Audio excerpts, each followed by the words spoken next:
Alrighty, it's 5:30. We'd like to get going. It is Thursday, March 21st, and today at our meeting, excuse me, we have, oh my heck, hang on, get my list here in case I forget. Dale Hansen, Business Manager, Terry Rhodes, Board Member, Jeff Nielsen, Board Member, Alan Grunig, Board Member, I'm Kathy Christiansen, Board Member, Roger Pulsifer, Board Member, Steve Norton, Superintendent, Randall Bagley, Board Member, and Larry Grunig, Larry Jepson, Board Member. And we want to welcome all of you here today. Your other brother, Larry. Yeah. Right. So we're going to go ahead and start with our pledge and our mission statement, and Alan will lead us in the pledge. I pledge allegiance to the flag of the United States of America and to the republic for which it stands, one nation under God, indivisible, with liberty and justice for all. Our mission is to educate students for success in a changing world. Okay, thank you. All right, we'll go ahead and turn some time over to agenda.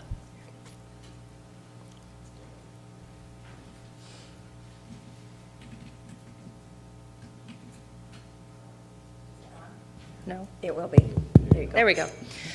Okay, so one of the great things about working in the Public Information Office for the district is that we get to go out and cover all of the amazing events that are happening in our schools, the recognitions, and we really get to interact with the students and the administrators and the staff in a really fun way.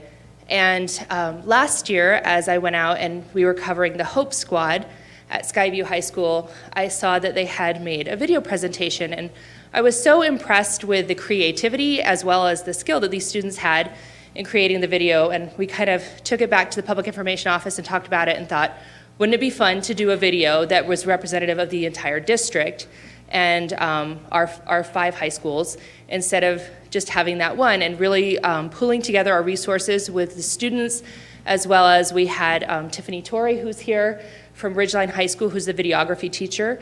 Do you want to come up here, Tiffany? And so we worked with them.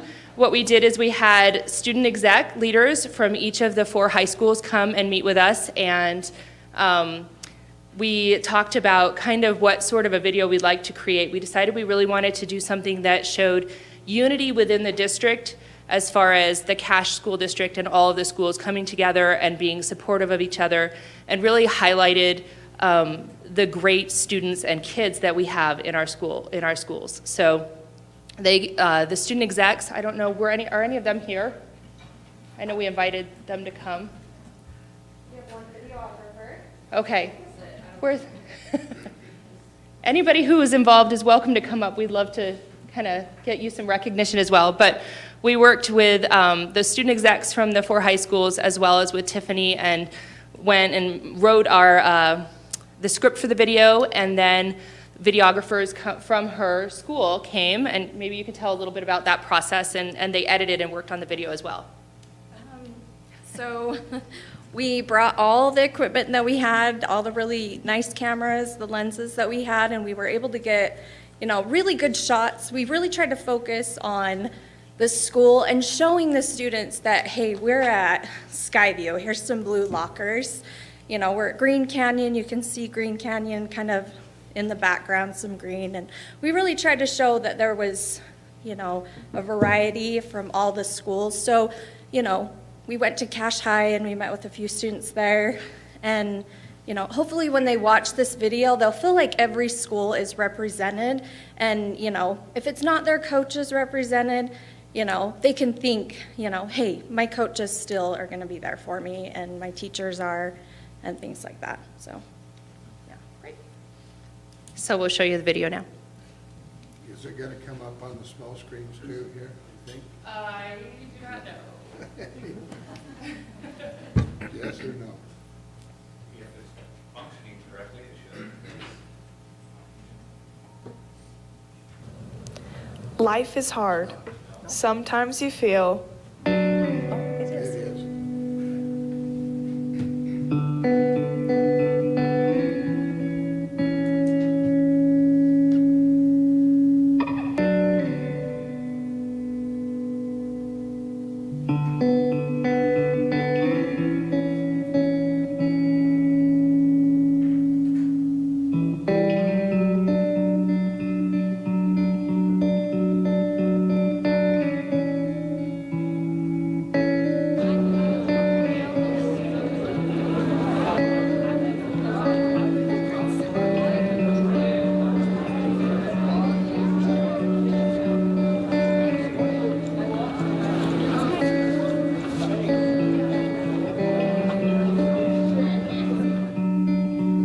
Life is crazy. It's easy to feel overwhelmed. But you don't have to do this alone. There are so many people you can turn to when you need help. Your siblings, your principals, your counselors, your school resource officer, your friends, your principals, your club, your coaches, tus amigos, your teachers, your teammates, your whole squad, your parents, your principals.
I just really wanted to just say, as summing it up, that it was just really a pleasure to work with these students. I'm so impressed with the caliber of the students in our schools. And they came up with all those words, they came up with all those slogans, and the care that they have for each other, I think is really what makes our district so special and unique in a lot of ways, the people that are in it. So it was a great experience. Thank you to you and your committees from each of the schools. That was awesome. I need Kleenex. Almost made me teary-eyed. Good job. Okay, we are going to go ahead and go right into our recognitions, which is always such a fun part of our board meetings. And we're going to begin with the Green Canyon boys and girls basketball teams. Both of these teams received state honors for their team GPA. And is the principal or vice principal? Okay, Principal Swenson. Oh, there you are. We also have our swim team, the boys' swim team, who received that same award. And I think some of them are here too. Yes, good. So let's have all the participants up. Let's have the girls' basketball team and the swim team. I don't know if we have anybody from the boys' basketball. Coach McClure, he's at State HOSA, so he could not come tonight. So he specifically asked if we could, he'd be excused. So. You can line up and face that way. You don't need to face it. Yeah. We'll line up right here, and we'll have Coach come on up to the swim team also. We'll kind of do it so we don't take more time. But anyway, so really briefly, this is the first year that the Utah Activities Association, in conjunction with the Utah Interscholastic School of Secondary Administrations, did an overall team GPA award, a state award that was given to teams as a whole team. Usually they've recognized Academic All-State individually, but they decided to now start this year where they recognize a team for the highest GPA. And so in one season, it's quite an accomplishment when we got the letter that said that to have one team recognized, but to have 3 teams in one season is unbelievable. And so I'm just going to turn some time over to Coach Bird here and also Coach Kane to just recognize those people who are here. But our girls' GPA overall was a 3.99 as a team. The boys' basketball was a 3.87, and the swim team was a 3.78, or I think right close to 3.8. I don't have those exact figures. But that was the best in the state, and so they were recognized at the state tournament for this. And so I know that the teams didn't quite, we were kind of kidding them that, maybe they didn't quite accomplish their goal as far as going completely all the way to state, but at least they could walk off the court and say, we're smarter than everybody else. But I don't think that. But anyway, it's a neat recognition. They're going to continue to do this. And so I'm going to turn over the time to Coach Bird to recognize who we have here, and also Coach King. Okay, this is Jordan Thompson, Kinley Falslove, Kennedy Eskelson, Hannah Gibson, Cheyenne Nagley, Allie McKenna, Shantae Falslove, JC Walker, Brooke Watkins, and Taylor Hines. This is most of the varsity squad. Hannah and Cheyenne were also academic all-state this last winter. These guys are really smart, and they're smart Alex both ways, but they're great. They had a phenomenal season on the court, went 19-4, and then of course the classroom. I'm really proud of them for that. With being a teacher, it's nice to know that I don't have to have issues with eligibility every game day. So they're smart. They're good kids. They're going to do a lot of good things in their lives. So, yeah.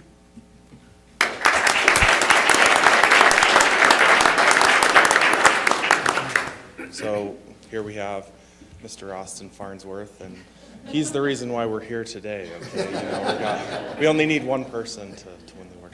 No, but we don't have quite as many here as the girls basketball. But kudos to everyone who's here, and I think that high school sports teach a lot of great lessons, and one of the unique things, like specifically about Green Canyon swimming, is we swim in the morning, and so the kids really do have to, plan their day so that they can get their homework done, so that they can get up early and practice. So kudos to them, and kudos to the girls as well, and thanks for all your support. Thank you.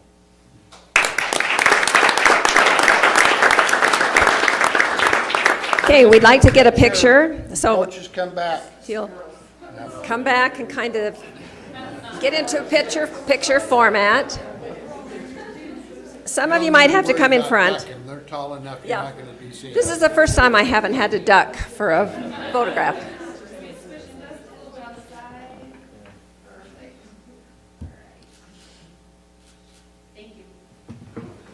And would their parents please stand? We would really like to recognize you too, because we know they couldn't do it without your support.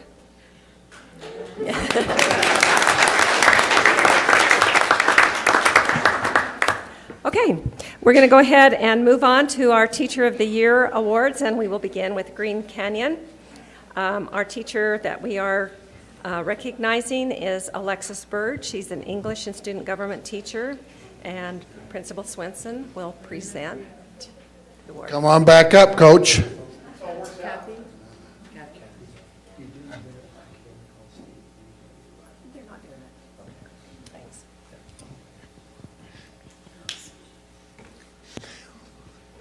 Well, this is Coach Bird, Alexis Bird. Some call her Lexi. So about 3 years ago, this young new teacher came and did her student teaching at Skyview High School, and it was fun to have her here. And she caught the eye of a lot of our administrators. And during that year, we got some extra funding, and so we were actually able to hire her on partway through the year from being a student teacher.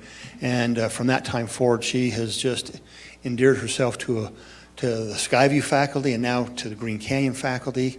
And so I think this is about her third year as a teacher.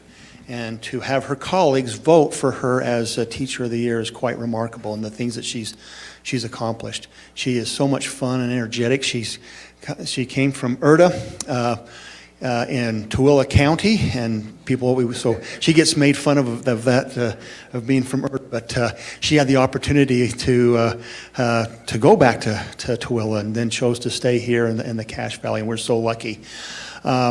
She has just, her passion, her fun, her enthusiasm, again, is just so infectious, not only to her students and her team, or her athletes, but also to the faculty. She's a wonderful, wonderful teacher. She's teaches mostly in language arts. She teaches a couple, actually you're teaching over the Ice Center too. Is it curling you're teaching now? Yeah, she's teaching this curling. So she has a couple PE classes. But let me just, so what I had the opportunity to ask some of our teachers to tell us a little bit about, or in one or two words about Alexis. And here's something, if you know Alexis, these all ring true. Obviously, she's our head basketball coach too. But she's willing to step out of her comfort zone and help students as well as teachers. Passion, enthusiasm, dedication, fun, spirited, organized, caring, service-minded, committed to rigor, and that's neat. Very, let's see, engaging with students. In fact, I asked one to tell there's lots of experiences. You can't go down the hall, or if there's something that's, if there's some commotion going on, or some laughter, or some energy, Bird is in the mix of this somewhere. But one of the memories was her breakdancing, doing the worm at a school dance, at one of the school dances. So I don't know if you want to do that now, but anyway. But what sets her apart also as being a teacher and a coach is she has this, she's very, very competitive, but she has this balance too of having fun. And also, if you were to talk about the camaraderie that she has with the other coaches in the region, she understands, she gets it. She gets the yes to be competitive, but also do it the right way. And so that's just, in fact, yesterday I just had an athletic director from Bear River, as we were at a region meeting, talk to me about in fact, he got quite emotional because of a card that he received from Alexis that he doesn't know very well, but was sensitive to know about the situation of a death in the family, and he got emotional as he's saying that your girls basketball coach is something else. And so that's just the tip of the iceberg of really what Alexis is all about. And I told him, I said, well, that is who Alexis is those kinds of things. And so anyway, so I just here to present to you our Teacher of the Year, Alexis Bird. And thank you for what you've done.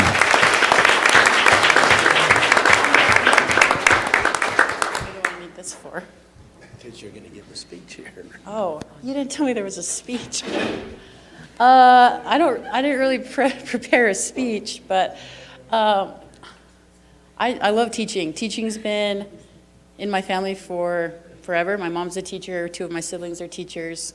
So I've grown up in it, but there's just something special about Cache Valley, and start at Skyview. That was a dream. Like, I don't know how I got so lucky to do that. And then to be able to move with Dave and Shane and them at Green Canyon, it's been a dream as well. Like, I had a chance to go to my hometown, like he said, and I just couldn't do it. I just love the kids up here. I love my coworkers.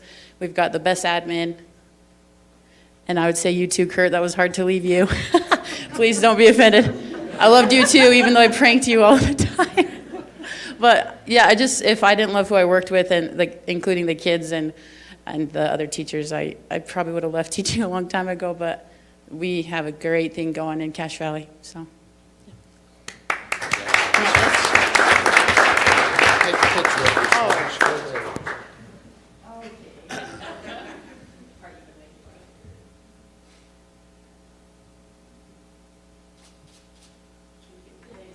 Thank you, Alexis. Do you have any family or teachers who are here to support you? She's got a whole bunch of family. Okay. Thank you. Congratulations. All right. We're going to go ahead and move on next to North Cache's Teacher of the Year, which is who is Ann Ballard. She teaches 7th grade math, and she is going to be presented by Terry Williams, the principal there.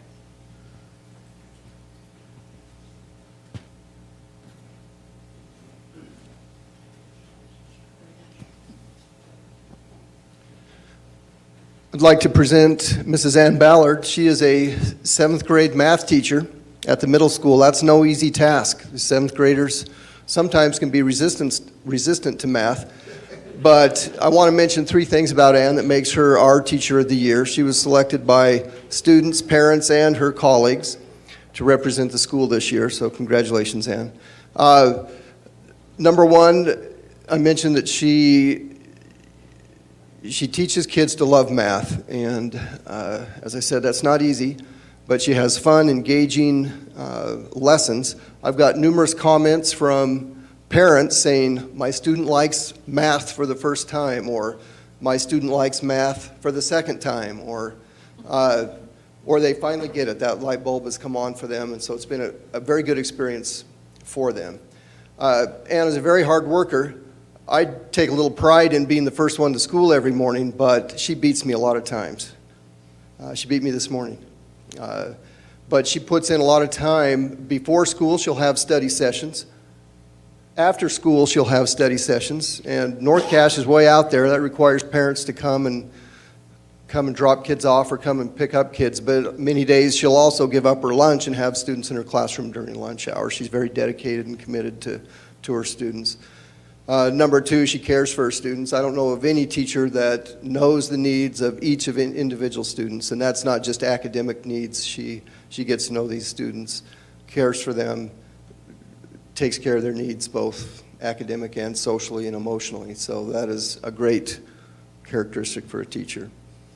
I know I have a third thing here. It may come to me later tonight. Anyway, Ann has been great. Like I said, loves the students, and you can't fake that in the classroom. And so congratulations, Ann. North Cache Teacher of the Year.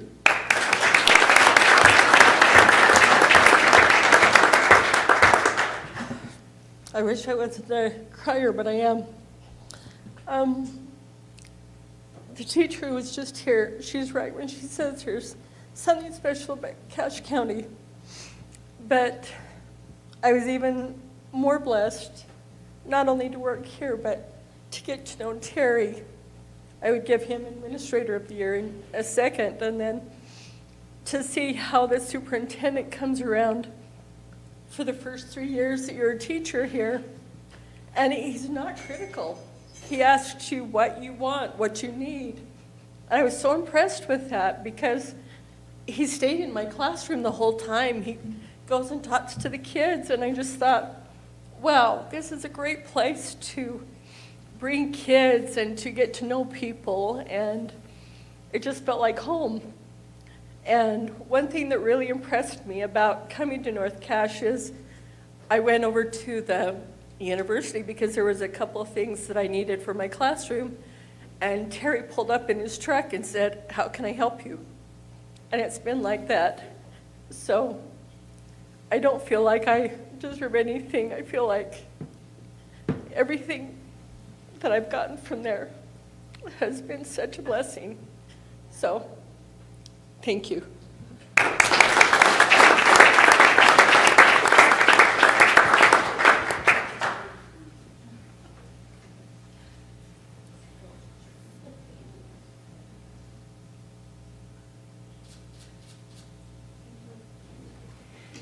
Thank you, Ann. Do you have any family or teachers from North Cache here? Just my husband. He's all right. Awesome. Okay, thanks. Stand out there, buddy. He does music over at River Heights. Ah, all right. Thank you for coming. Next, we have a Millville's Teacher of the Year, Tanya Doran, and her principal, Brady Johnson, will present her award.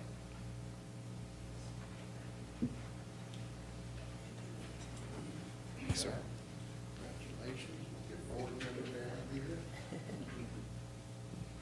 It is my pleasure to present Tanya Dorn as our Millville Elementary Teacher of the Year. She is our speech language pathologist, and for her to be selected from the staff for this honor says huge things about what she does.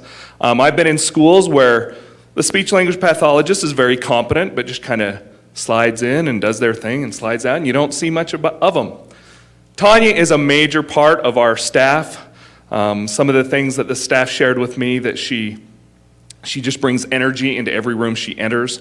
She contributes to our culture, and I think it is such a huge honor for her to be recognized in this way. She always puts kids first. She is there early so that the kids can come see her and they aren't taken out of their classes. She goes through lunch. She goes after if needed. And I have the opportunity to be in all these IEP meetings, and parents get really emotional about the job that Tanya does. And when you have a child that doesn't speak clearly or has language issues, that's really a personal thing. And Tanya does a remarkably wonderful job for those kids. And I'm still waiting for the first kid to fake a speech impediment just so he can go to speech. It's that important to these kids. They love it. They love it so much. And they're really sad when they test out because they don't get to go see Miss Tanya anymore. She's an amazing part of our staff, and it is truly my pleasure to present Tanya Doran, the Millville Elementary Teacher of the Year.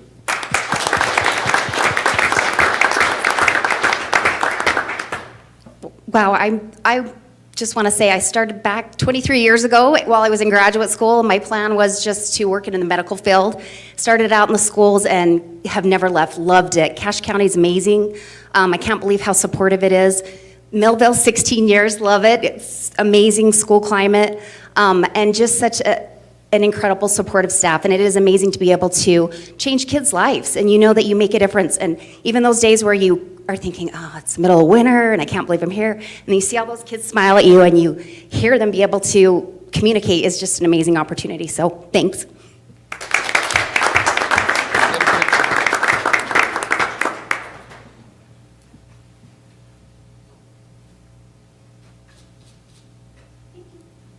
Hey, Tanya, do you have family members or? I have my three cutest. Okay, great. All right. Okay, and now we would like to recognize Shannon Erickson from Mountainside. She is the BTSALP Art. You'll have to explain that to me. And Principal Lynette Riggs will present her award. Thank you. I'm very pleased and excited to be able to present Shannon to you today as our Teacher of the Year at Mountainside Elementary School. I am just very excited that she's here. We've got a certified teacher for the first time ever in art. You know, great artists usually have a portfolio. They have a collection of works, and that makes them great. But a great art teacher, what makes them great is the portfolios that the children are building. And the things that are coming out of that art room are just absolutely amazing. Now, I can't describe it very well. So, of course, it needs to be graphic. So I brought a picture or two, and watch for the very first thing. It's a glass mosaic made by our oldest kids, and it's the solar system, and it's planetary laws. And then also watch for the gold mummy type thing, because it is made in the exact proportions and measurements of the children who made it. And inside there's no sinew or bone. It's recycled garbage. It's empty pop bottles and toilet paper rolls and. You've got to see this.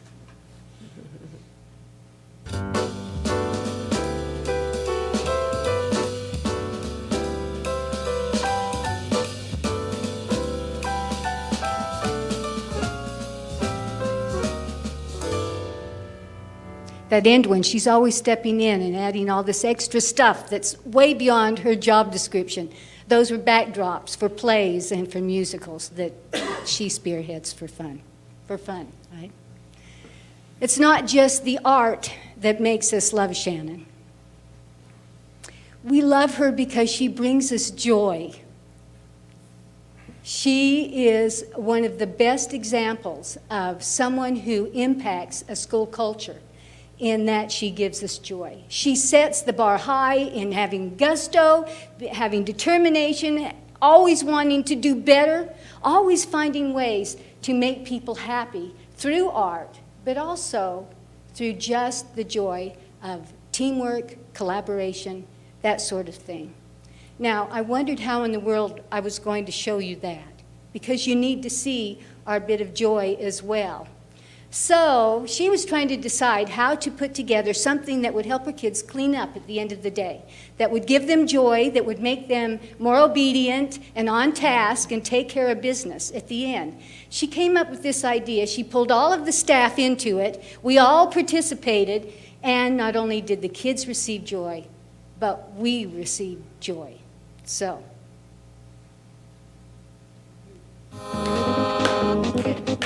We need some help. Yes, you need to clap.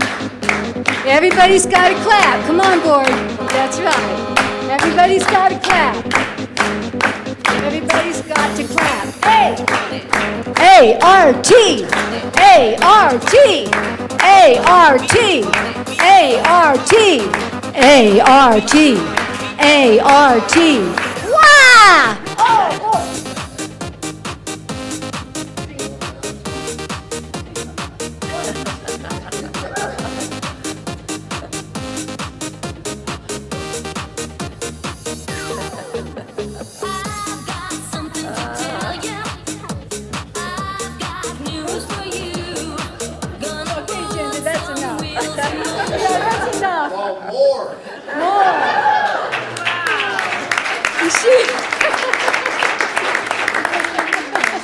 Oh no, I have a terrible dance partner. That is joy.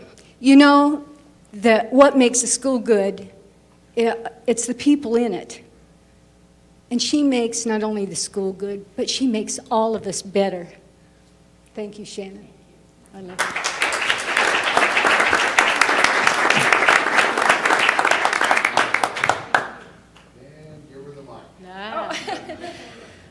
I just want to say thank you so much. Thank you to this district and to Lynette Riggs. I've had 4 principals I've worked for, and by far she is the most wonderful, the most kind, the most... No, this is about you. The person of integrity that I look up to.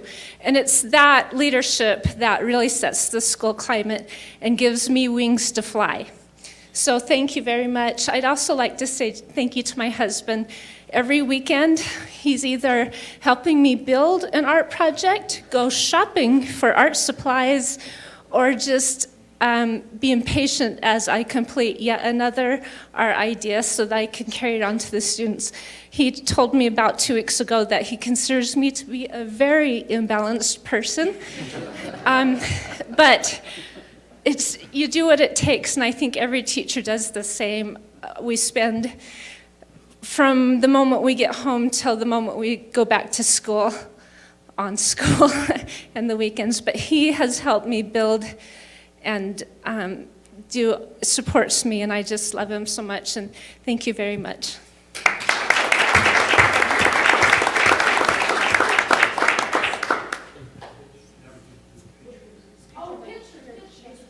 You can move up if you want to get a picture closer. Come on up. Don't leave just because she's got it.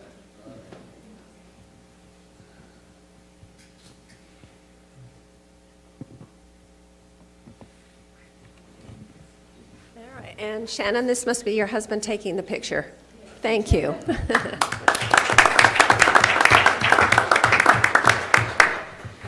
All right. This is a good time to sneak out if you've already done your thing, and we will check and see if there's any public input. You are welcome to stay, however.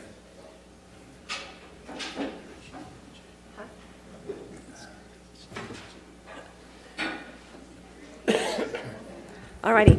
There is no public input, so we'll go ahead and move on to the consent agenda. I will take a motion to approve the consent agenda. I move that we approve the consent agenda as printed. I second it. Any discussion? Okay, we'll vote.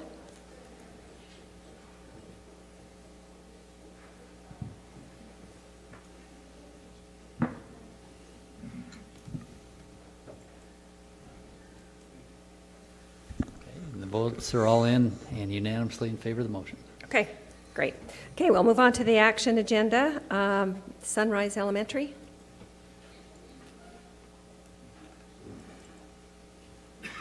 Do you have anything more you want to tell us? No, I didn't know We want you to do a dance.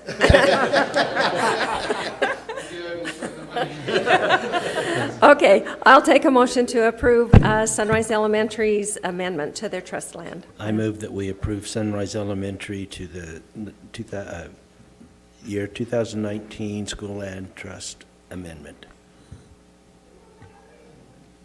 Second. I second it. Okay, any discussion or questions? Okay, we'll go ahead and vote.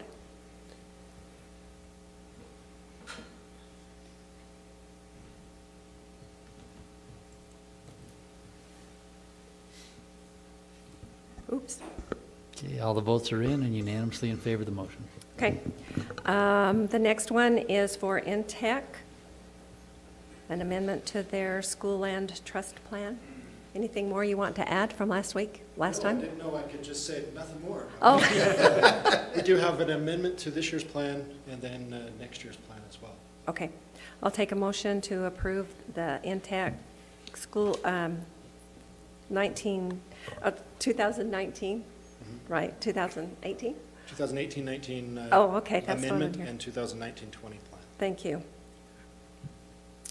I'll take a motion. I make a motion that we approve Intech 219 School Land Trust Amendment and year 2020. I second it. Any questions or discussion? Okay, we'll go ahead and vote.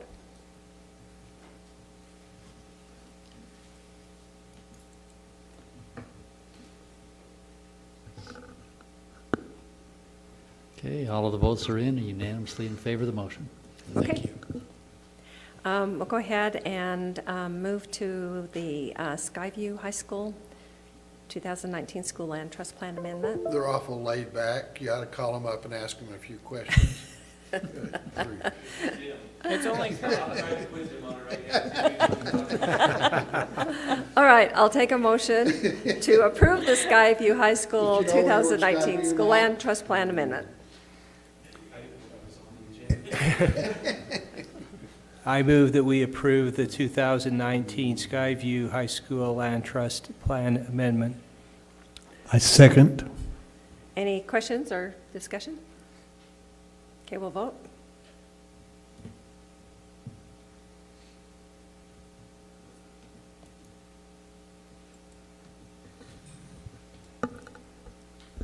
Okay, all the votes are in and unanimously in favor of the motion. Okay. And then our last one is the request for the approval of the Mountain Crest School Land Trust Budget Adjustment. I'm representing Mountain Crest tonight. They asked if I'd do that. They made quite a few changes, and they're starting to spend a lot of money. So we're requesting the board support that change, amendment in their plan. Okay, I will take a motion to approve the Mountain Crest School Land Trust Budget Adjustment. I move that we approve the Mountain Crest School Land Trust Budget Adjustment. I second it. Any questions or discussion? I have one. So they're moving money to their technology budget. Is that for Chromebook labs? Chromebook and regular computers as well, Okay. both. Any other questions? Okay, we'll vote.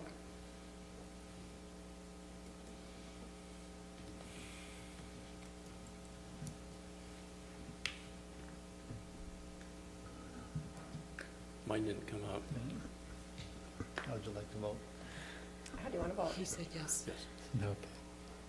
All right, so then all the votes are in and unanimously in favor of the motion. Okay, great.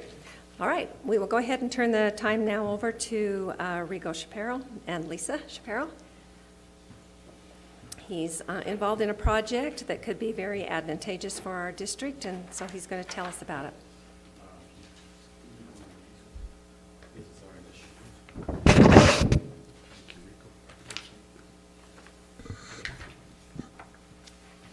Thank you.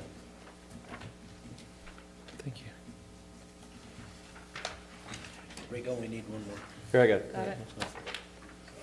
Thanks. I don't know if I wanted you to have one there. You lost out. So my name is Rigo Shapiro and my wife Lisa. We've been working on this project probably for about 8 months. And so the idea our mission is to help Latino students continue on with higher education after high school. Being at Skyview with a parent-teacher advisor, I noticed that Latino students had really low scores. And so it's been something I've worked on for probably 10 years now with Skyview and other places. But I feel really passionate about it because I was there when I came from Mexico, and because of some role models, some people that took me in under their wing in Star Valley, I was able to accomplish some things that I want others to be able to accomplish as well. And by the way, I agree, Cache Valley is amazing. I came from an amazing place in Star Valley. Never think that I could find another great place, but we've loved it here. Our family has thrived here, and so thank you for being great educators. What are we trying to accomplish? Really quick, my main thing is we're trying to get scholarships for Latinos. We believe that that's one of the barriers for them. How are we doing that? Well, USU has committed to donate up to $60,000, and Dr. Cockett is very for the Latino community and helping them with higher education. Bridgerland has committed to give us some money, so higher education, I'm talking not only collegiate, but technical schools. And so they're giving us some money, and then the rest of it comes from the community. Right now, I'm just hitting businesses, and we've raised close to $40,000 of that 60. So the financial piece of it is going well. So if anybody wants to donate, please get a hold of me. So that's going well. But this is what it's about. It's not just about money. It's not just about feeding these kids. It's about teaching them how to feed themselves. So we're going to provide mentors for each one of those kids that gets a scholarship to hold their hand, look at their grades, look at their assignments. What can I do to help you? How do I hook you up? So mentorship is extremely important in our program. And then if they get this scholarship, they're committed to working 4 hours a day. So that the second year, we'll help you with the first year. The second year, they can pay for it themselves. We figure after the second year, they'll feel like they can do this, and so they'll do it on their own third and fourth year. And then the third piece of this is that we're going to track their success. Dr. Cockett has given us 5 years to do this, so she's going to help us. But the fifth year, we're going to track and see where did they go, how are they doing, and that's the tracking is pretty important for us. Then, besides that, Lisa and I will be attending parent-teacher conferences like we used to do at Skyview, and we'll bring some meals, teach the kids and the parents what are GPAs. Basic things like that, parents sometimes don't understand. Basic parenting skills, like take the cell phone away, their grades will go straight up. 4 days, I guarantee you all that homework is back in.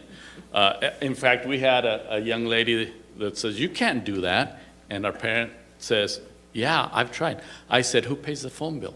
Just start paying it. We'll see what happens. Anyway, I know I don't have a lot of time, but we're going to do parent-teacher nights. We're teaching diversity classes and Latinos in Action classes. That's really helping with the kids.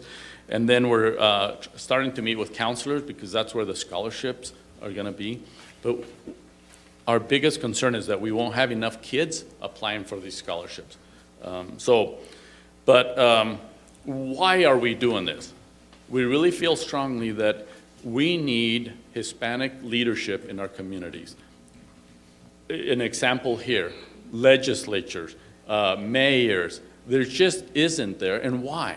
Well, when you're so poor, like my parents were, when you get home, you're just hoping you get a tortilla, a burrito, and then you go to sleep, right? And then you're back at it the next day. With an education, they'll be able to be better off and have the time to give back to the community. And so that's what we're trying to do. Help Latino, Hispanic kids get an education to further their prosperity in our country. So, any questions or comments? I think this is awesome. Yeah, it's a great idea. Awesome. Great idea. How many students are you hoping to get into the program? So we've met probably with over 100 students in the last 2 weeks, and we've received 6 scholarships. So every time we meet with a class, we usually get 3 or 4 scholarships.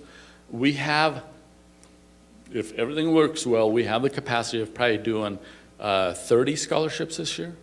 So, yeah. So you imagine that student and their generations below them and what it's going to do. My kids don't even think about whether they're going to college. It's just assumed that's where they're going. That's what I want for all these Latino kids.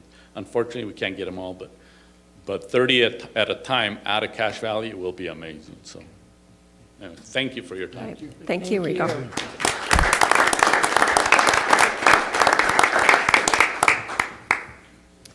So I think you got a website set up, or going to get a website set up through our district, right? So it's leapcdcashvalley.org. Okay. We are going to, one of your people is going to connect this. Probably Tim, right? Okay. Tim's, person, I can't remember. Helping. Oh, Jenda. Jenda's going to do it. All right, great, great. And so then through that, will you make the initial contacts with the principals, or do we need to do something more? Yeah, so we presented to the principals last week, but now we're going school to school and meeting with the counselors and that teacher that's over the diversity. Great. Okay. Thank you so much. That's awesome. Appreciate it. Okay. Next, we will have the, let's see, the new ACES freshman course at Green Canyon, and that will be presented by the principal again, Dave Swinson. You know, we don't approach the board a whole lot on things that we do. I think we do a lot of neat things, but this is something we feel really, really strongly about. And I've had the opportunity to serve on the the Utah Association of Secondary School Board Executive Board for the last year. It's a kind of a 2-year stint, and which enables me to rub shoulders and to meet with principals throughout the state. We have executive board meetings, and also we meet with legislatures too quite often. And right now, if you were to, as you talk about probably the 2 biggest concerns and issues in public education and what principals experience, it comes down to these 2 things that we've talked about for the last year and last couple years, and that's probably number 1 is school safety, and then the anxiety, the emotional and social learning of students. And so when we opened up Green Canyon High School, knowing that freshmen were coming in, we felt like we need to put some things in place with just this freshman, target on this freshman group with the manpower that we had at that time. Something that we could connect with them and that they could connect with us. And so we started a freshman transition program to that first year that we felt like was helping in some ways. And then we've tweaked it this last year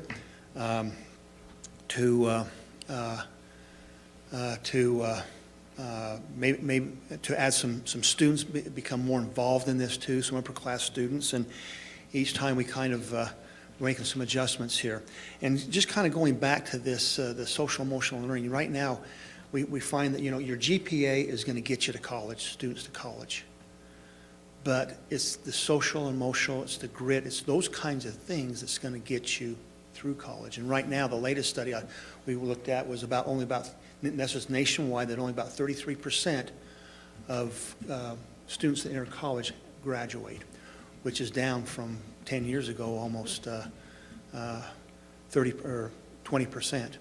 And I think those are the things that we're trying to do, is to try to also, besides connect with these students, is to offer some type of soft skills of grit, communication,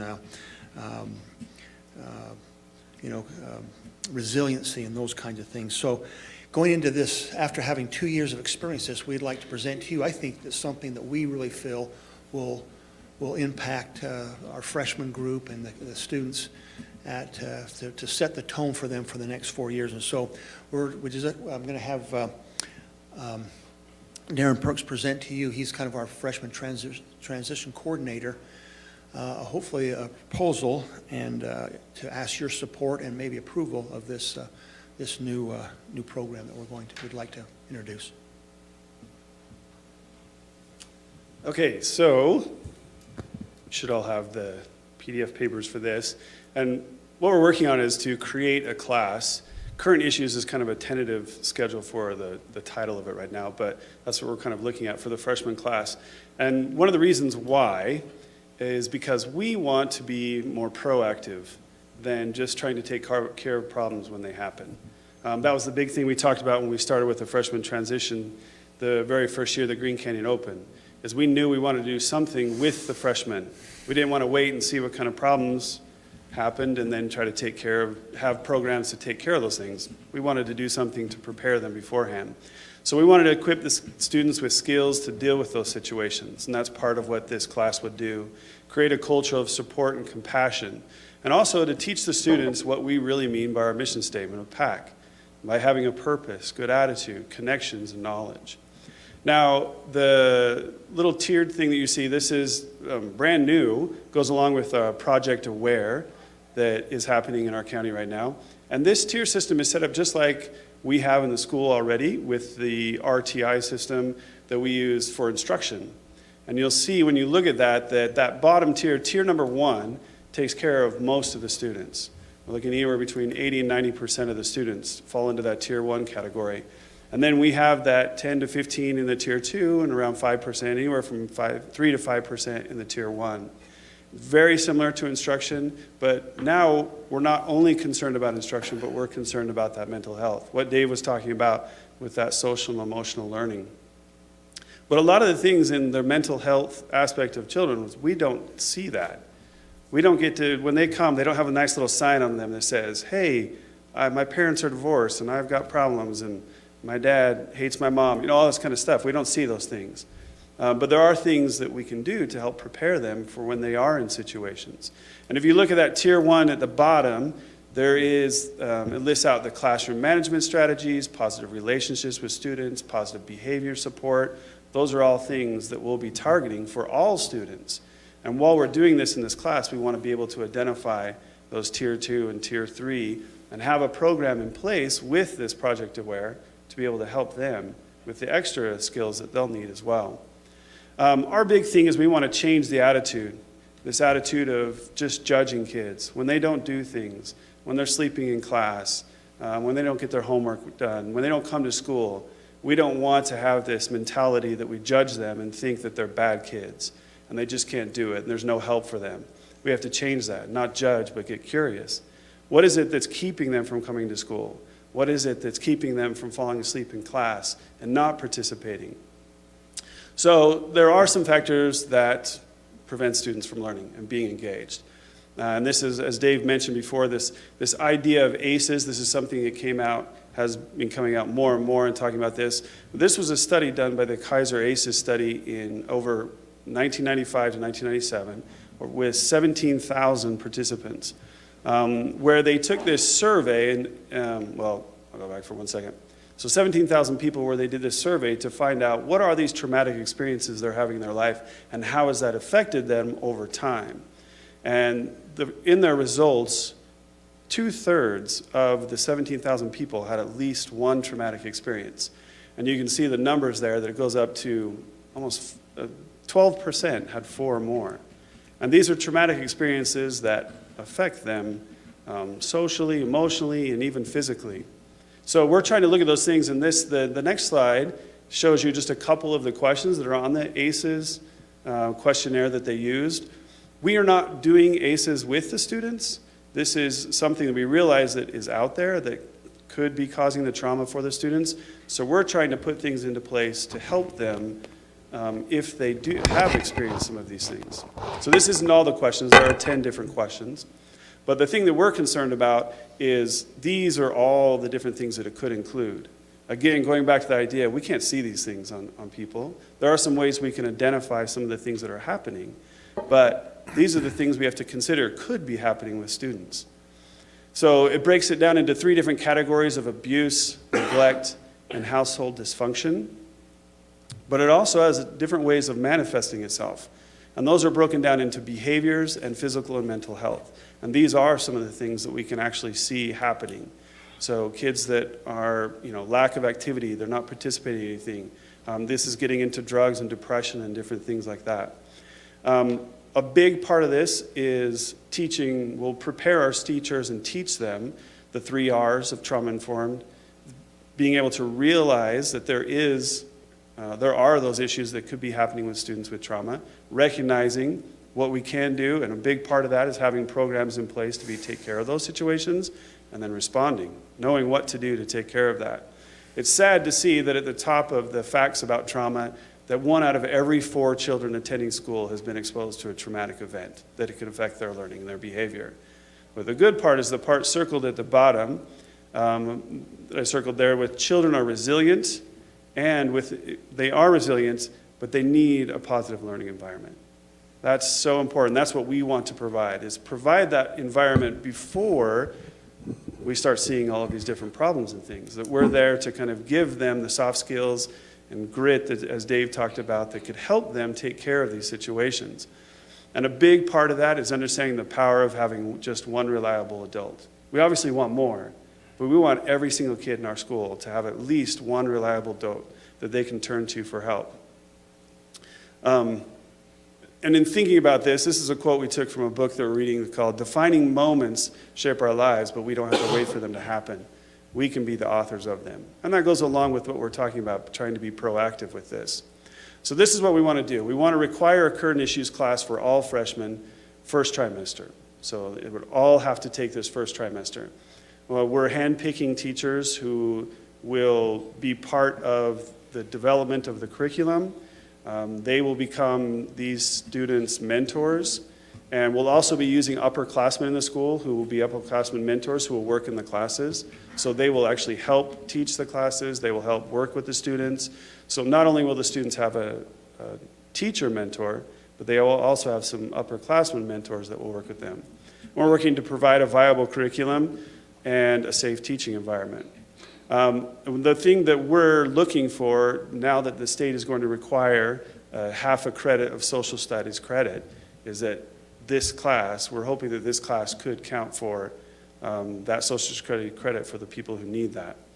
The curriculum is going to be focused on social and emotional learning. We do have curriculum that we'll be using to train the teachers, and we have other schools that we know of who are using some of this curriculum we use. We'll also be using Habitudes, which is something we've been using with the freshman transition last year and this year. These are image-rich lessons that deal with habits and attitudes of good leaders, and then just helping students be part of the pack, being part of the school and realizing that they're part of that. So the last couple of things, this is a survey we take a survey each year of how useful PAC is that we have at the school.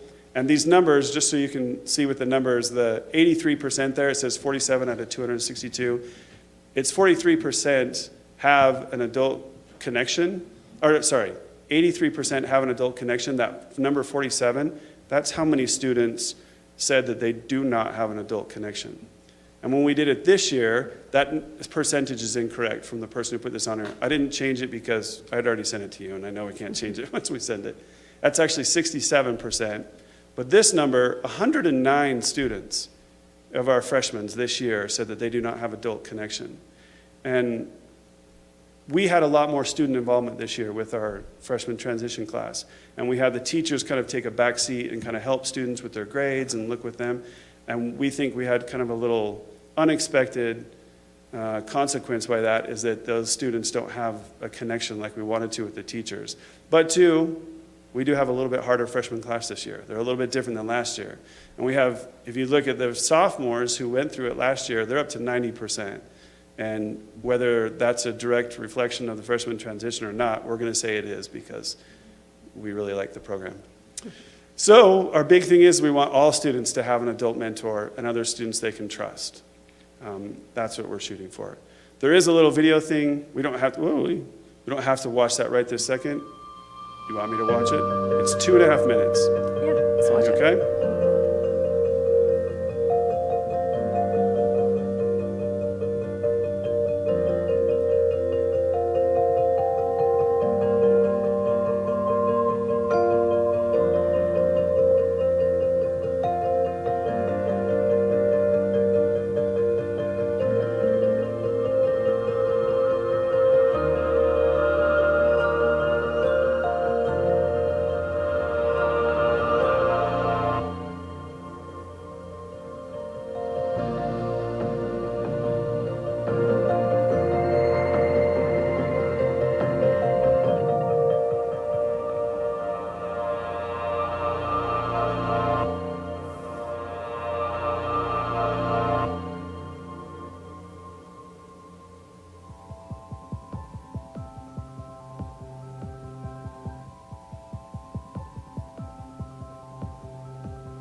So our biggest thing is right now with our freshman transition program, the kids meet once a week for 20 minutes, and it's not enough.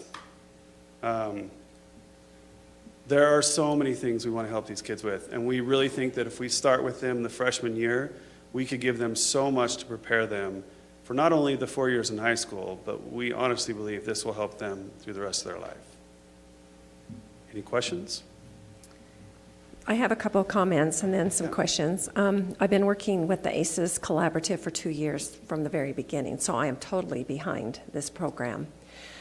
And I'm also an ACES child, who, when I looked back at my past, I had 8 teachers, 1 bus driver, a principal, and then my mom, who pulled me through all of that time. So I know how important these mentors are.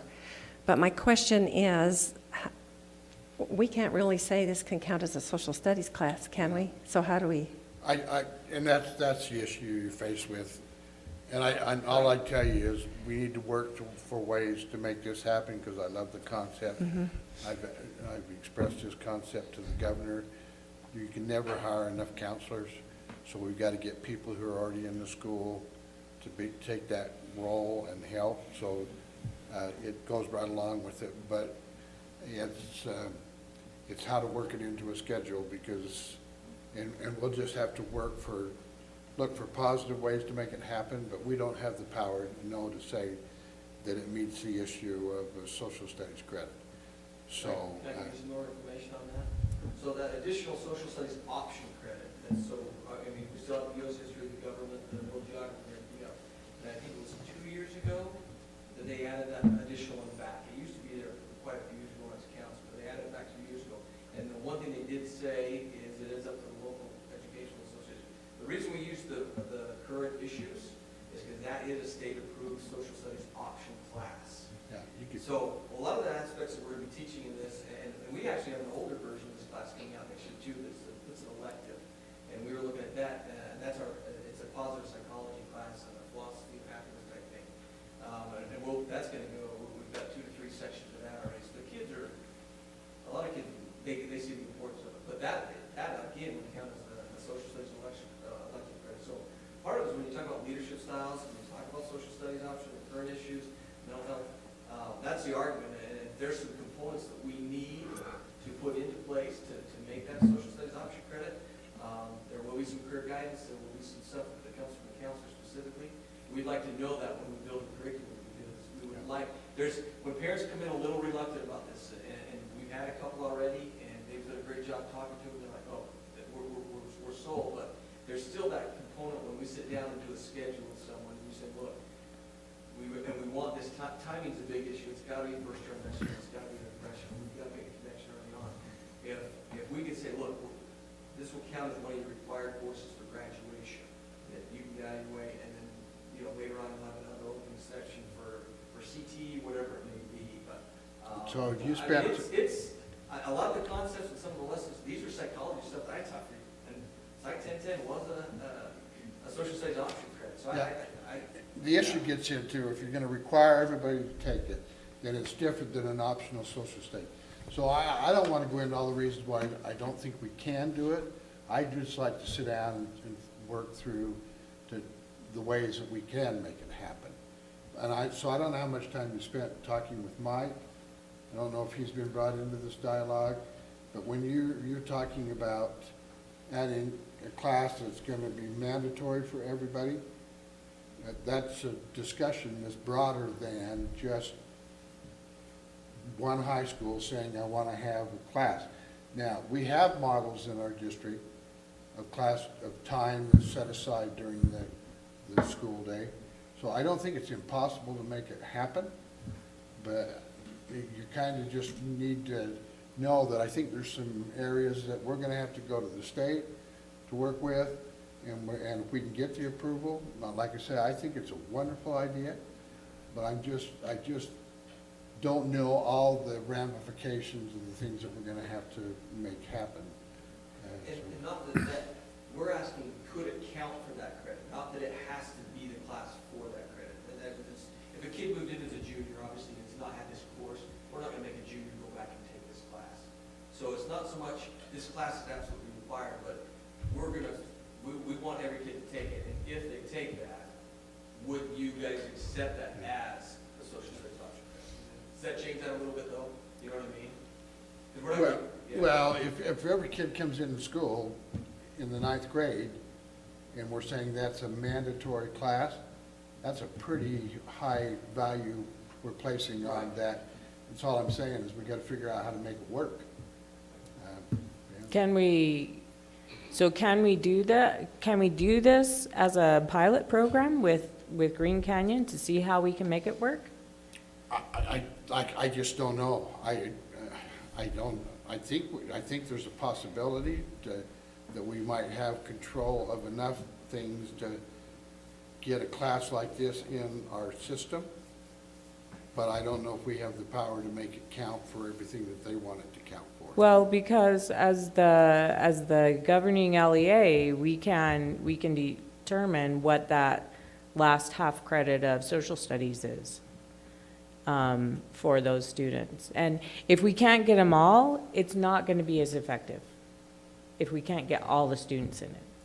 Because usually the ones who opt out are the ones who need to be there. And you're asking two things. One, can we make it mandatory for all 9th graders, right? Two, in addition, can they get the double benefit that accounts for their social studies credit, so it's not burning them with their regular allowance? Correct. That's the two things you're asking. Those are the two things we would be looking at. And that could be an option. We could use that credit later on in the senior for another option if they want to do that too. But I think if you could at least just, if we could explore this, I honestly believe from the discussions that we've had in the past couple of years, this is coming down the pipe. There's some already schools that are kind of doing some of these things. But I think we're trying to just see if we could be a little ahead of the game and maybe try to do something that would have an impact. Well, we definitely want to be preventing rather than, we want to be preventing rather than picking up the pieces afterwards. These are the direct things that they've been talking about, and that's why we've had this discussion here. We go down this road, try it. So where do we go from here? Well, I think we gotta get back to,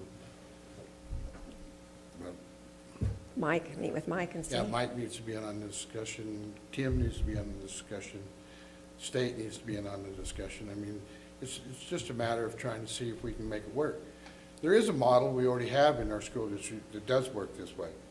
The flex schedule at Mountain Crest is absolutely built for just this type of thing. You have the class period already built into the day, and you can have all the kids take a class during that time. It doesn't affect the rest of the schedule for the day. So we might already have a model that makes it work.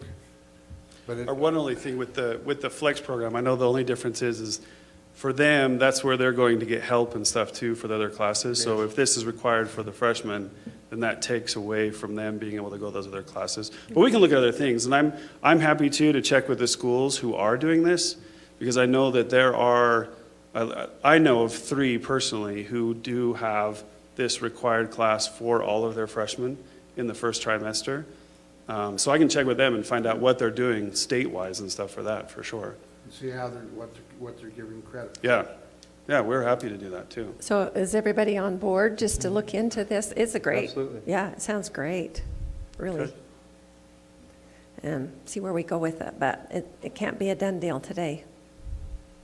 Yeah, Okay. They were just bringing the idea. Okay. But there, I think we look for ways to make it happen. I like the idea. Yeah. I just don't know what the roadblocks are that would keep us from doing it, so. Okay. Okay, thank you. Thank you. All righty. Let's see, what do we have next? Our music in the schools. Okay, Delpha.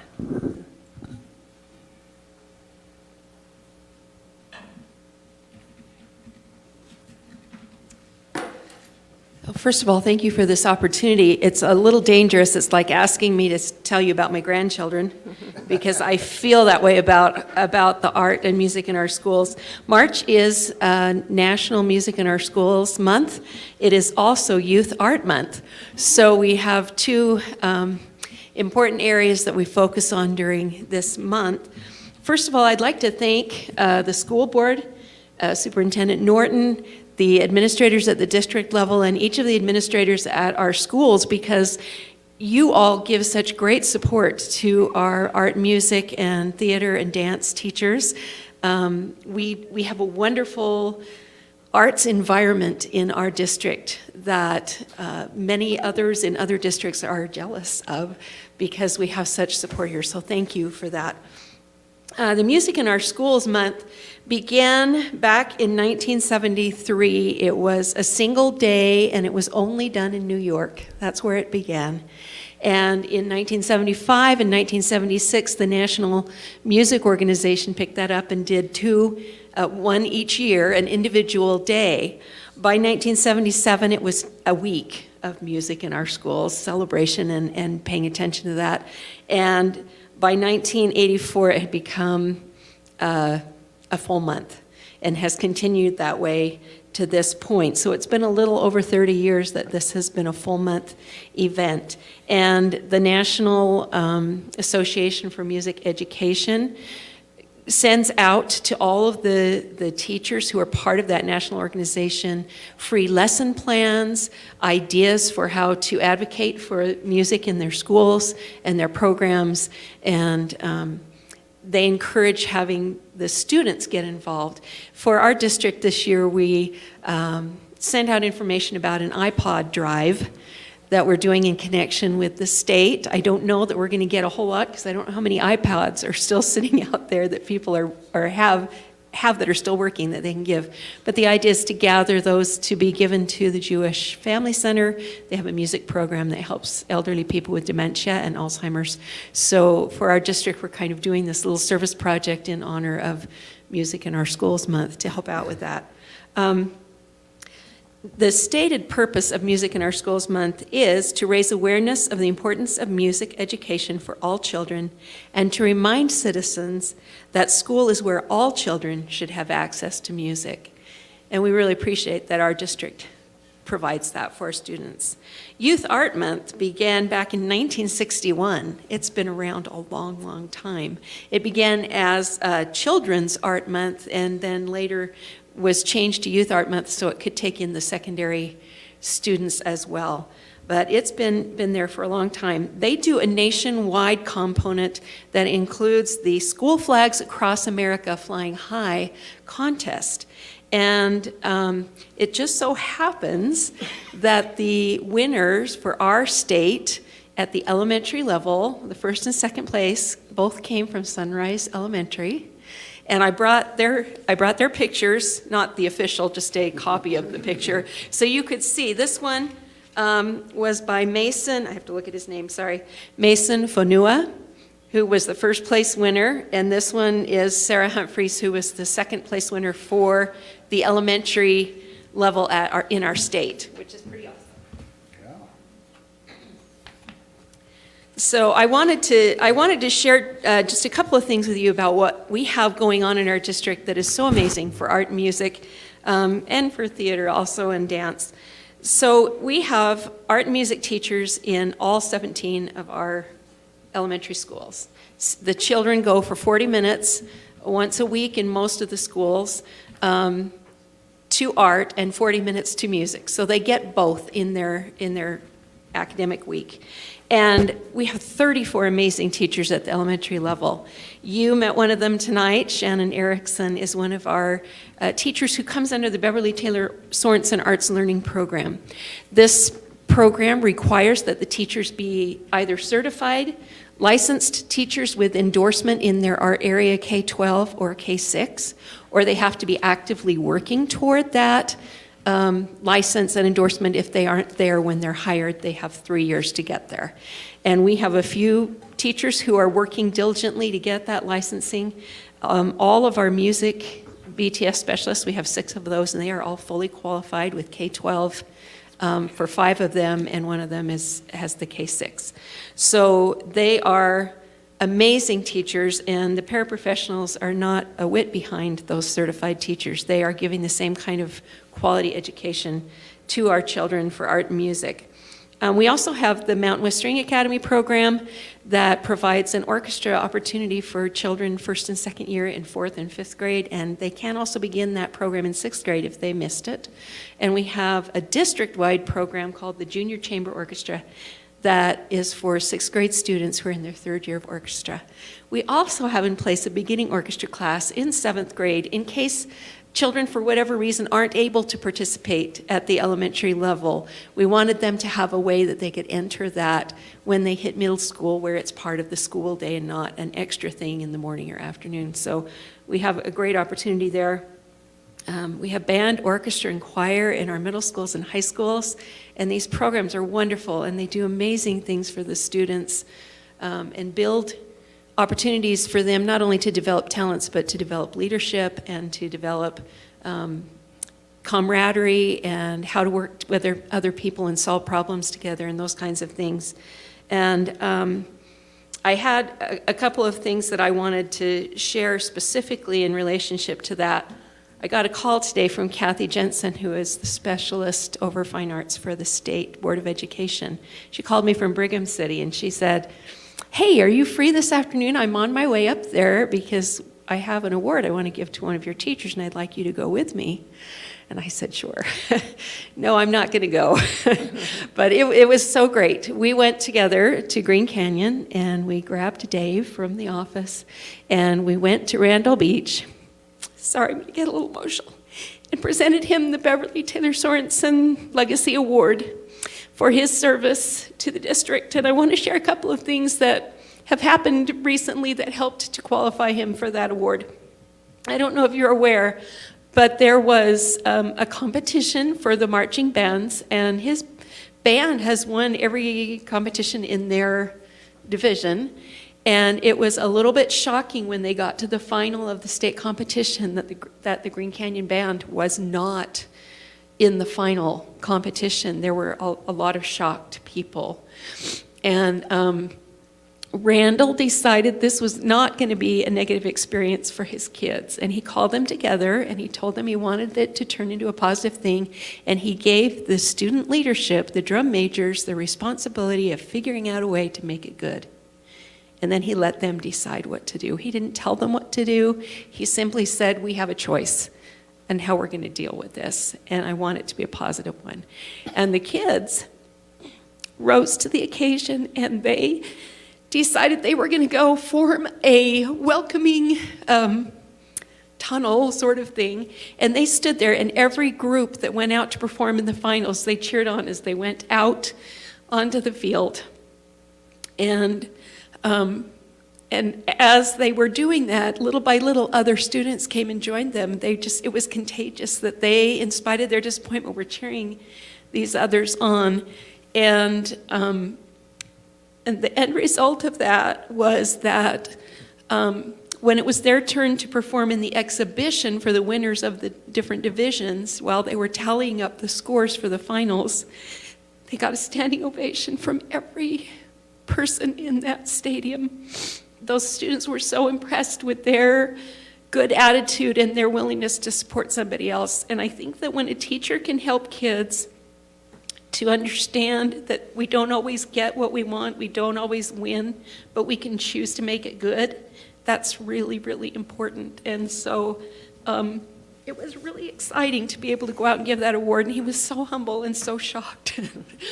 And I'm just really pleased for him. That award involves an artistic plaque or an item that he can keep, and a $2,500 award to him personally, and $2,500 for him to use for his school program as well. It's a wonderful award and well-deserved. I wanted to share that with you, that we have, that he received that. It's really amazing.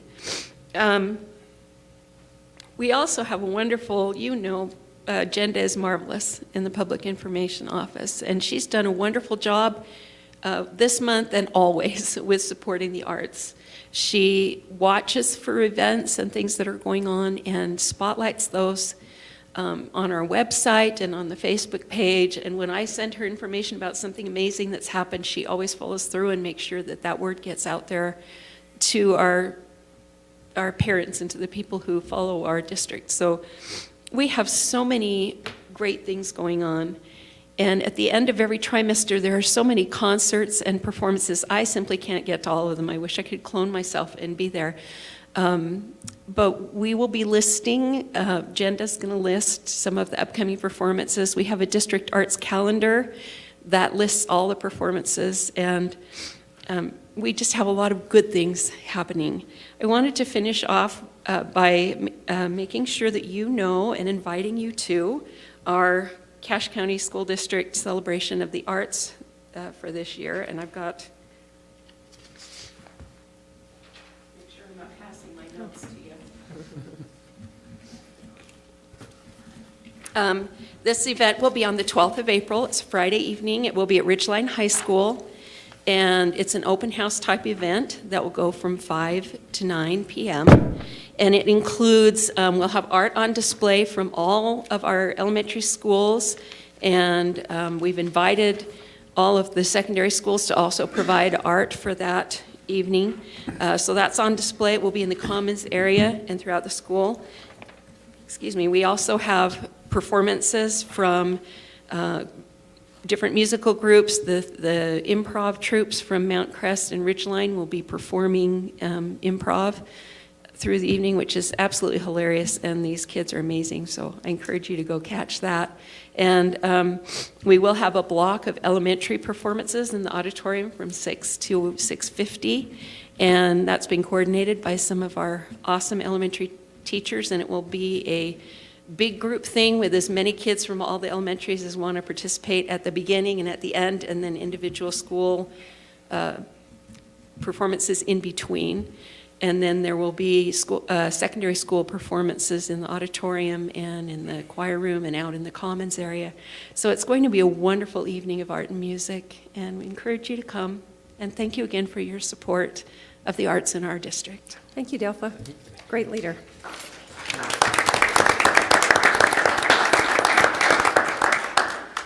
And appreciate the update. Okay, next we will go ahead and have our Project Aware introduction.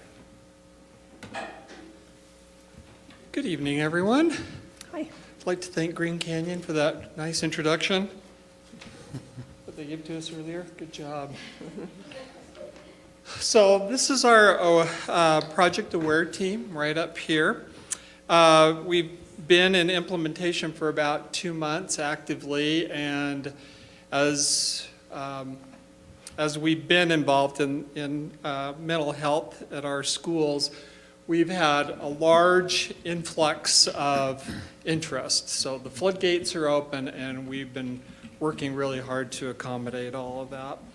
I know as much as you like to hear from me, I'm going to give some time to our team. So we have Debbie Reese, who's our project manager, Elena Baker, and Anna Marie Isaacson are our counselors and family facilitators. So I asked them to spend a little bit of time, and then if you have questions afterward. Right. Thanks. Wasn't it interesting tonight, all of the different scenarios and stories we heard that revolve around resiliency and people advocating for our students and building relationships. Most everybody that presented had that common thread. Just another reminder of how important mental wellness is right now, and how concerned everybody is about that with our children. So Project Aware, we've only had it functioning for just a couple of months, but we're busy. Things have taken off for us quickly. The project is, as was introduced for you, our diagram on the second page of the brochure that we gave you tonight, the pyramid shape, is in 3 tiers, and the first tier being what we want to offer to everyone universally. This is done through curriculum. It'll be done with different courses that we're offering for our teachers in the district. Some of the things that we have up and coming is just in a couple of weeks, we have our first annual free mental health screening for the students in our district in grades 7 through 12. This is done in partnership with Bear River Mental Health. They've been really great to work with us to develop a screening tool that we can use ongoing, and it'll be unique to us in our district. And We're hoping we get some turnout for that. We've advertised through all of our schools, and it'll be pushed out to all the parents of our secondary students next week. We've got trainings that have been taking place.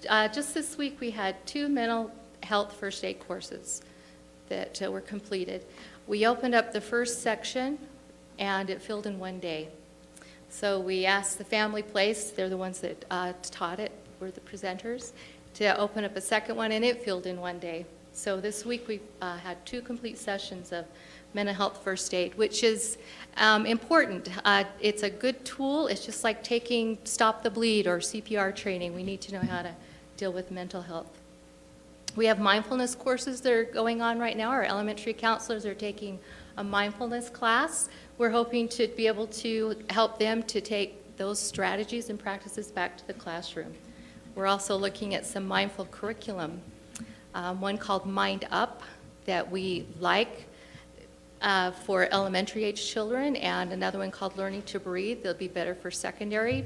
They work hand in hand, and when I say curriculum, we're not looking at introducing it into the schools as curriculum, but more as strategies for teachers, something else, another tool for them to use, and helping students to self-regulate. We're also introducing the good behavior game. We have 2 schools in the district that are going to be trained on using the good behavior game.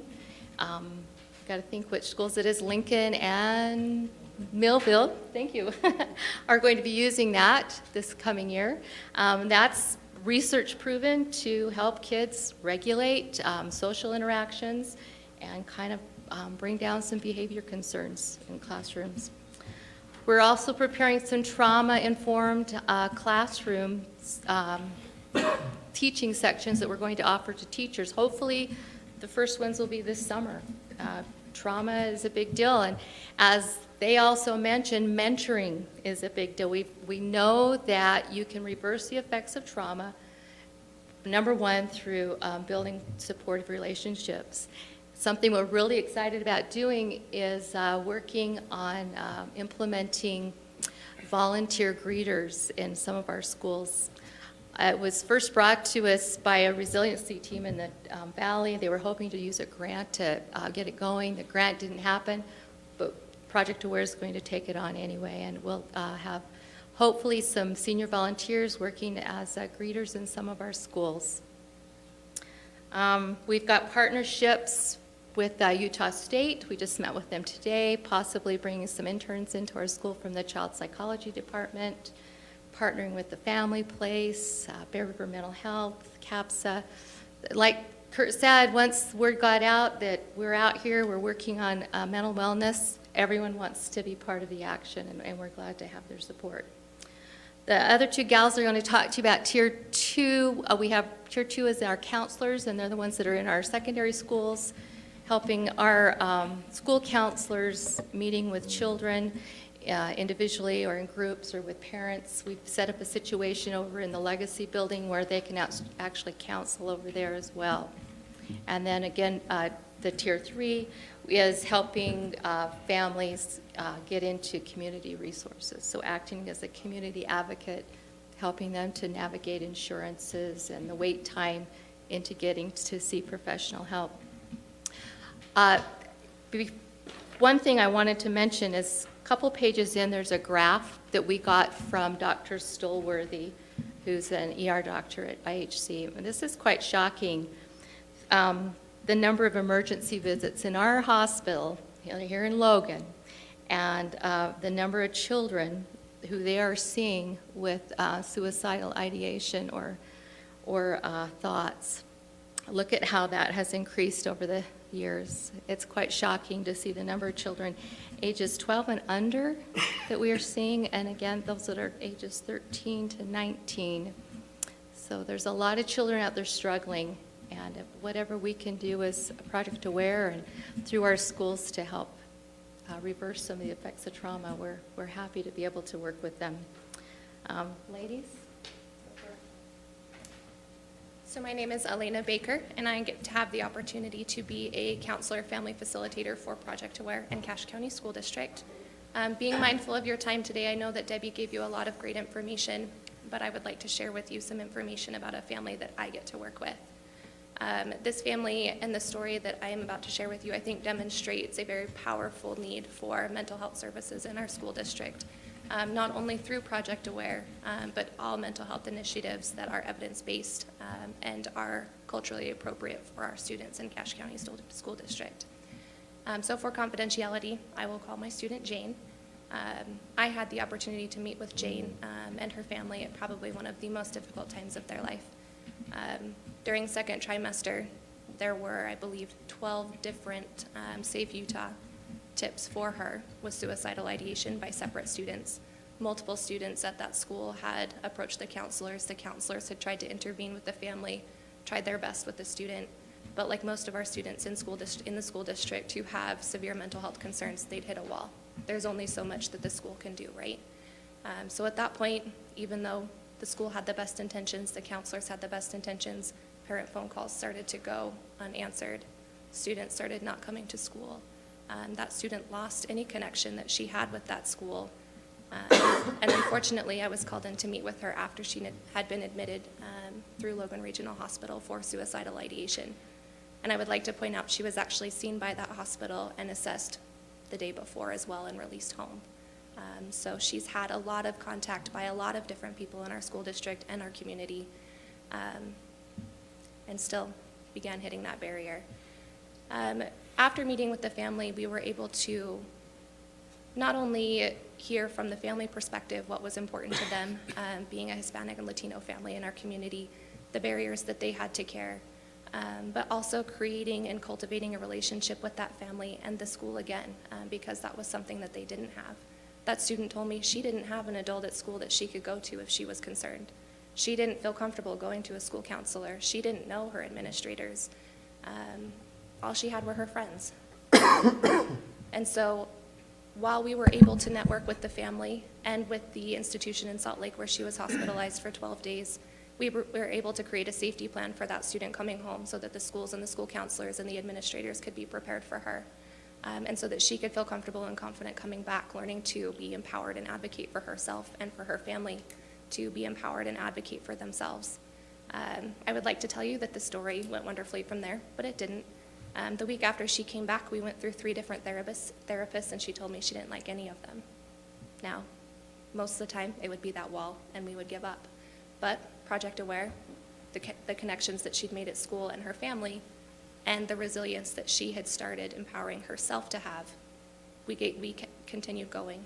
And we did find her a therapist that she was comfortable and confident with. And since that time, we have not had a single Safe Utah tip for this student. We have had one other student in the school come to a counselor with concerns, but that's a very different picture than what we saw 6 weeks ago with this student.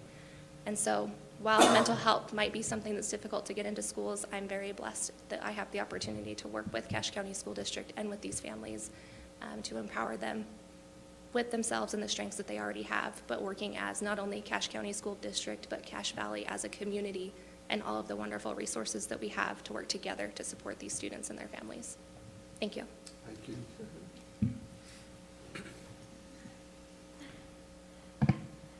I too get to share an example of a student in our district. She was referred to us through a counselor with severe anxiety. During the first trimester, they saw a steady decline in attendance, and the counselor was aware that it was due to anxiety. In the second trimester, it became so bad that the student was put on a homebound schedule with a goal to return to full-time school the third trimester. During this time, there was a lot of seeking out for a therapist and other resources that could help her manage her anxiety. And like Elena has said, it can sometimes be hard to navigate those roads. They were able to find a therapist eventually, and also some other resources that helped her. I was able to meet with the family on March 1st, which, as you know, was the first day of the third trimester. She was unable to go to school that day, unfortunately. We met. I met with her and her father, And we started building a relationship and started developing a student mental wellness plan. In this mental wellness plan, we have the student identify barriers for not wanting to go to school. I said that wrong. Not wanting to go to school, but just having so much anxiety and not knowing how to manage that anxiety. Second, we talk about coping skills. How do we manage this? How do we manage this in a way that you can return and feel safe? And then third, to identify her support team at school. And we've already learned tonight how important it is to have that support team at school. Unfortunately, she could not identify one friend at school, but she could identify one adult at school that she felt supported her and would help her.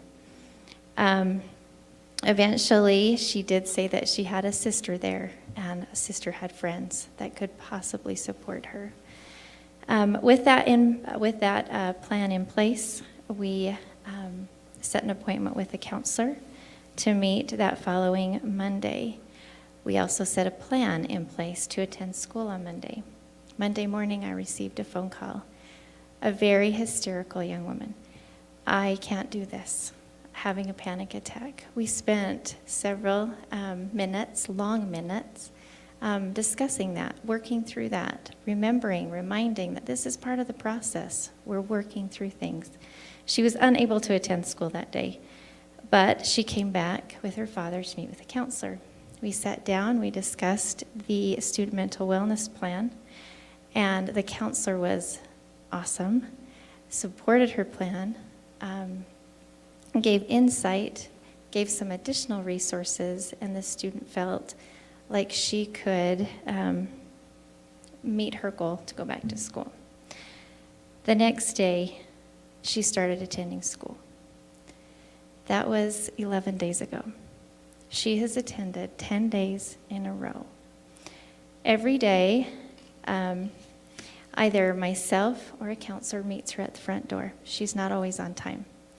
Her first hour teacher knows that we're working on being on time, but she will get there, and she does. She missed one day of school because she was sick, and she could have missed 3, but she has decided she can do this with the support that she has. When we meet her at the school, we discuss, how would you rate your day on a scale of 1 to 10? Most days are a 1, but she's still going. She's still being supported. Now we have a plan in place. The counselor has a plan in place to add to her schedule some academic support, baby steps, little steps at a time. I am honored to work with this program and excited. Kurt would only allow us to talk about one student, but there is a lot happening, and we're excited to work with the students, and the staff have been amazing just to reach out. Everybody wants to help these kids. Thank you for your time. Thank you. So you can see why I'm very proud of this team and the work that we've been able to do just in this short period of time. So, any questions for us? Questions or comments? You know, when you hear of a tragic situation for a student, the first thought I usually have is, why didn't somebody do something? Or how come we didn't know about this and could help? And it's so great to have a program here that's finding those students before the tragedy. Right. There's a big need. We're seeing a huge need, so we're Thank you. very happy. Thank you. Thank you.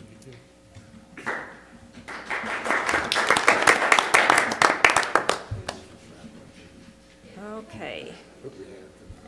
For some reason, my screen keeps moving farther and farther to the left, and I can't see what we've got next. We won't be doing the secondary testing financial report. Dale? Yeah, you're up. Reader's Digest. Well, I would be more than happy to make this very abbreviated. Yeah, the report, you've had that and had a chance to look through it. Really, from last month's report, there's very little change. Everything still is in a strong financial position as far as our operations as a district. And right now we're sitting with about $2 million of unappropriated funds in the general fund, which gives us some good security. I mean, we're going to end the year fine. And that is already putting $2 million into the undistributed reserve in an effort to start moving forward and building our reserve balance as a district. And so I think we've made some really good headway that way, and I really don't have any concerns that I'd bring to the board at this time. So. Okay. Yeah. Questions?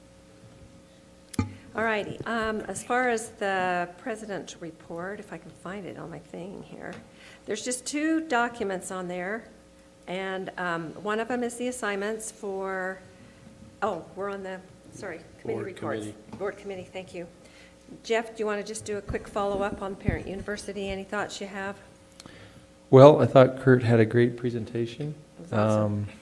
I think there's a lot of good information there. Based on, I don't know if there was a lot of things going on that night, people just couldn't make it, but sometimes it seems like when things are going well, there's not a lot of interest. So my recommendation would be that, there's no reason to move forward now with another meeting, and we'll just kind of take things as they come. Okay. Unless someone else has a reason why we wouldn't. I thought it was a great presentation. And it's on video, so we'll have ways to get it out to the public. Yeah. Okay. Larry, anything to report on what you found out about what we can do with the school policies in our board section? I did have a visit with Richard, and he strongly recommends that we not include the board handbook in any way in our policy. He said that the board handbook should remain to where it could be changed whenever the need arises without having to go through all the steps that are required to change policy. And so his feelings were that we would look at those items individually and make decisions to either retire or rewrite as we feel the need. I did look at the first one again.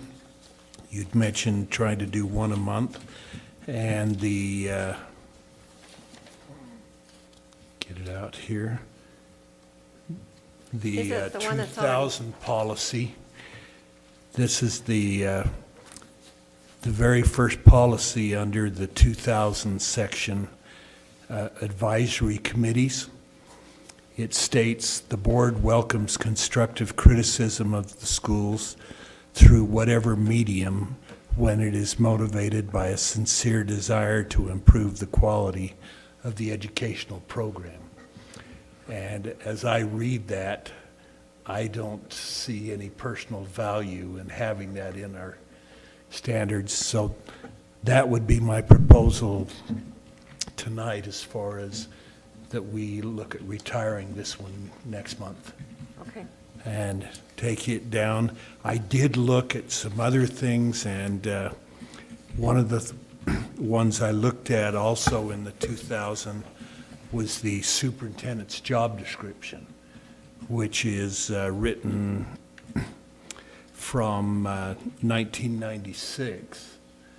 I compared it with what's in the board document, and there's a vast difference.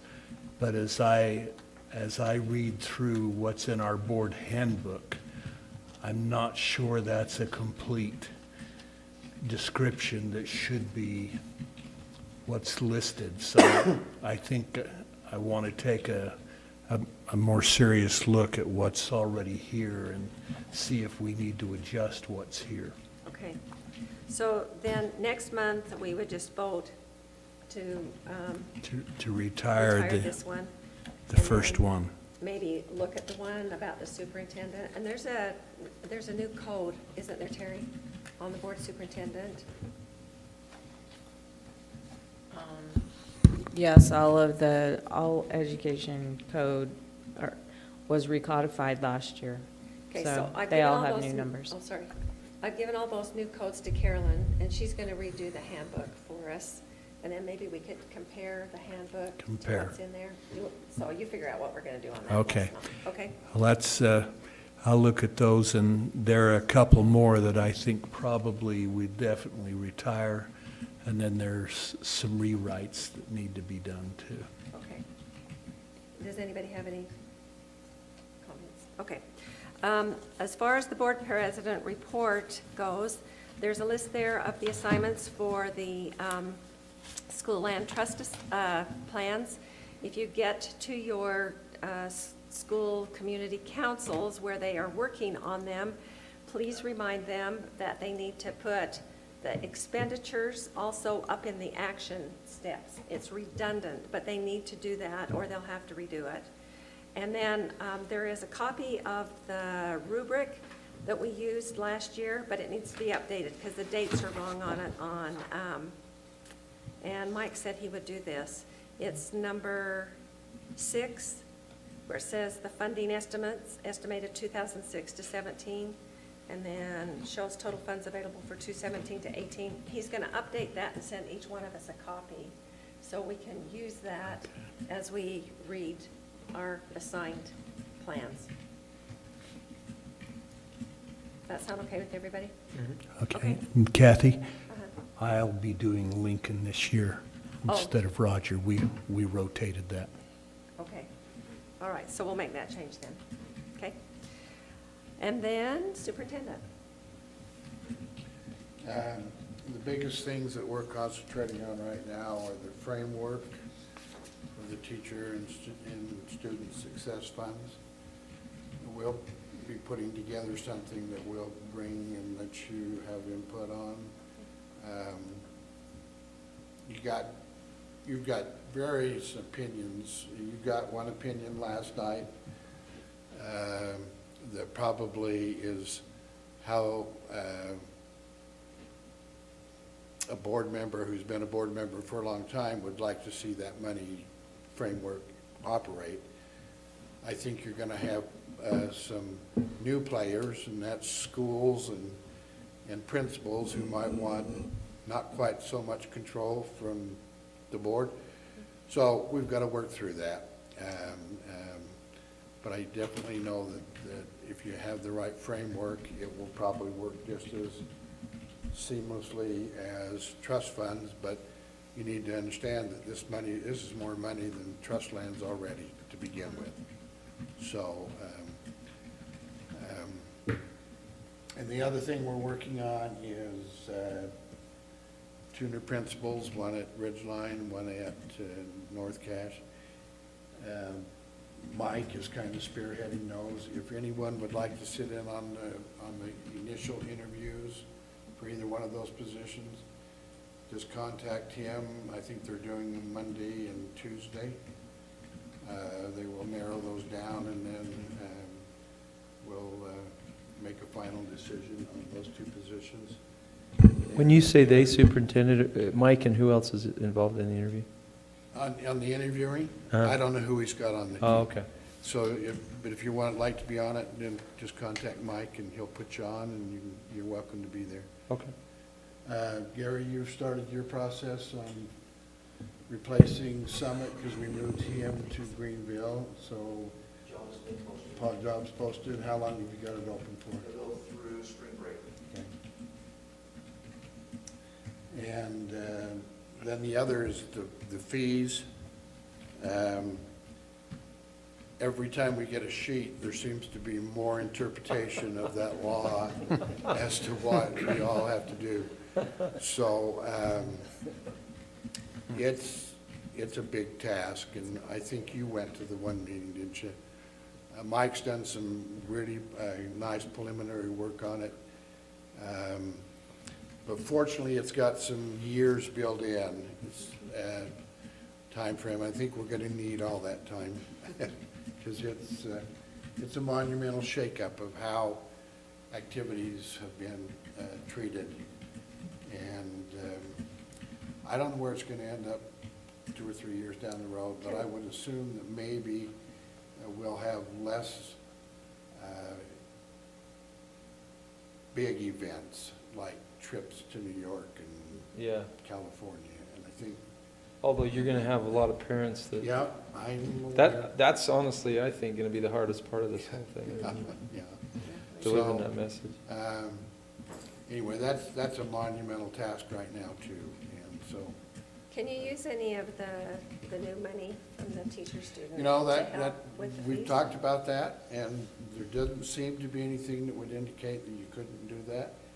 So that would give schools the biggest resource that they would ever have to help cover expenses like that.